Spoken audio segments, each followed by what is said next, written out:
Hi అండి, నేను మీ recipe Rambabu. ఈ వీడియోలో క్రిస్పీ పొటాటో బాల్స్ అన్న రెసిపీ ఎలా చేయాలో చూపిస్తాను. చాలా ఈజీగా ఇంట్లోనే వాటితోనే చేయొచ్చు, కానీ టేస్ట్ మాత్రం అద్దిరిపోతుంది. ఈవినింగ్ స్నాక్స్ కిందకి పర్ఫెక్ట్గా సెట్ అవుతుంది.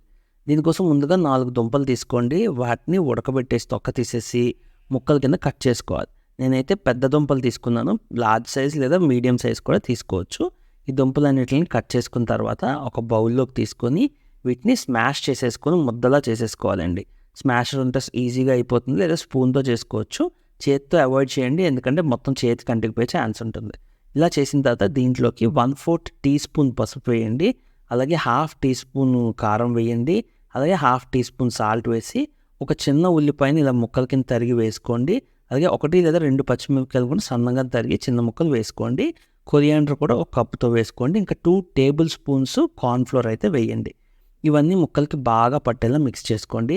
ఫ్రెండ్స్, ఛానల్లో చాలా వీడియోస్ చేసాం, వెజ్ నాన్ వెజ్ కవర్ చేసాం. చిన్న ఛానల్ అవ్వచ్చు, కానీ సింపుల్ ప్రాసెస్లో ఇంట్లో ఎలా చేసుకోవాలో చూపించాం. అండ్ బై ద వే, మేము ఇవన్నీ టెస్ట్ చేసి టేస్ట్ బాగుంటే మాత్రమే అప్లోడ్ చేస్తాం. సో వీడియోస్ కొలతలు కానీ క్వాంటిటీస్ కానీ మీకు కరెక్ట్గా సెట్ అవుతాయి.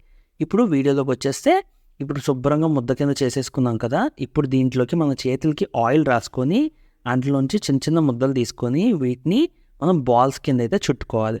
బాల్స్ ఇలా చుట్టుకోవడం చూశారు కదా, అలా చుట్టండి. 1-2 సరిగ్గా రాకపోయినా మీకు మళ్ళీ ప్రాక్టీస్ అయ్యి వచ్చేస్తాయి.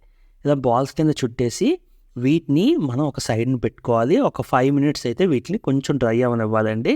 5 మినిట్స్ తర్వాత ఒక కళాయి తీసుకొని ఆ బాల్ సైజ్ కన్నా కొంచెం ఎత్తుండేలాగా ఆయిల్ నింపుకోండి. చిన్న కళాయి అయితే బెస్ట్, తక్కువ ఆయిల్లో అయిపోతుంది.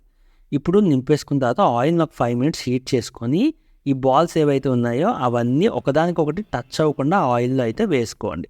వేసుకున్న తర్వాత ఆ బాల్స్ని గరిటతో అస్సలు టచ్ చేయకండి. అవి ఆటోమేటిక్గా బాయిల్ అయ్యి ఉడికి మీకు పైకి తేలుతాయి అన్నమాట. తేలిన తర్వాత కూడా టచ్ చేయకూడదు. ఆ తర్వాత అవి గోల్డెన్ బ్రౌన్ కలర్కి టర్న్ అవుతాయి. గోల్డెన్ బ్రౌన్ కలర్కి టర్న్ అయిపోయిన తర్వాత మాత్రమే గరిటతో తిప్పండి. ముందే తిప్పితే అవి విడిపోయే ఛాన్స్ ఉంది. సో అలా గోల్డెన్ బ్రౌన్ కలర్ వచ్చేసింది కదా. ఇప్పుడు దీన్ని మనం బయటికి తీసుకొని టిష్యూ పేపర్ ఉంటే టిష్యూ పేపర్ మీద వేసుకుంటే ఎక్స్ట్రా ఆయిల్ ఏమైనా ఉంటే అది తీసేసుకుంటుంది. తర్వాత మీరు చక్కగా ఏ సాస్తోనో మైనీస్తోనో తినచ్చు. రెసిపీ బాగుందా, సింపుల్గా ఉందా? మీ ఫీడ్బ్యాక్ చెప్పండి. నచ్చితే మాత్రం ప్లీజ్ సపోర్ట్ చేయండి ఫ్రెండ్స్. మీ ఫీడ్బ్యాక్ నెగిటివ్ ఫీడ్బ్యాక్ అయినా పర్లేదు, మాతో షేర్ చేస్తే ఇంప్రూవ్ చేసుకుంటా. నేను మీ రెసిపీ రాంబాబు.